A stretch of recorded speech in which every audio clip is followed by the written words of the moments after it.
Tonight in Shawnee's Kitchen, I'm going to show you how to make one of my favorite low-carb, keto-friendly recipes, jambalaya. I got this idea back in 2018 when I came across a box of imitation Zatarans at the Dollar Tree. Not only am I going to show you how to make low-carb, keto-friendly jambalaya, I'm also going to show you how to make normal jambalaya for your non-keto family and friends without doubling the work. Heat 1 to 2 tablespoons of olive oil in a large saucepan on medium-high heat. Add diced bell peppers, onions, and celery and minced garlic and cook until tender.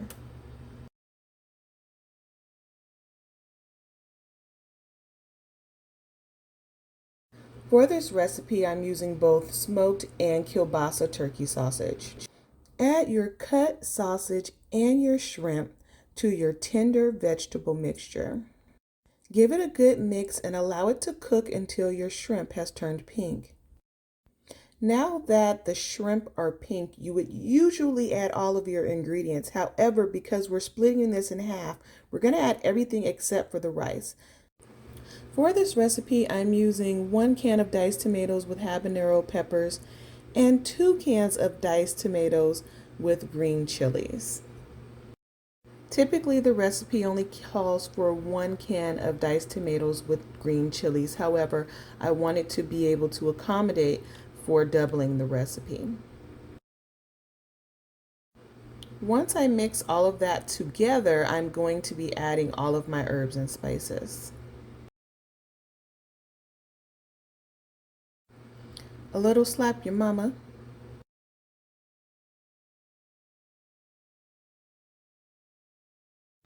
Some Old Bay.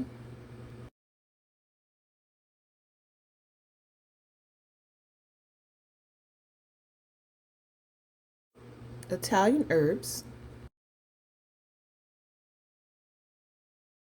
Oregano. Basil.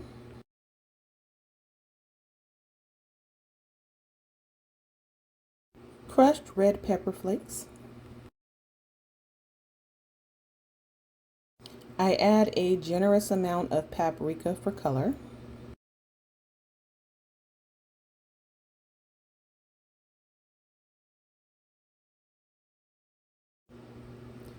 Some gumbo file.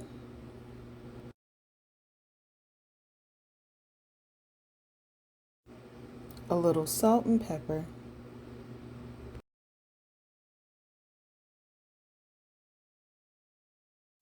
A little cayenne pepper.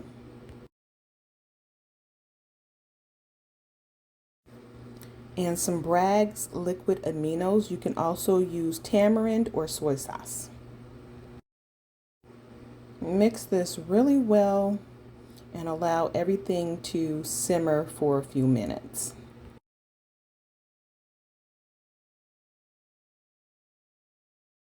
Now that all of these different flavors have been smoldering together, it's time to separate.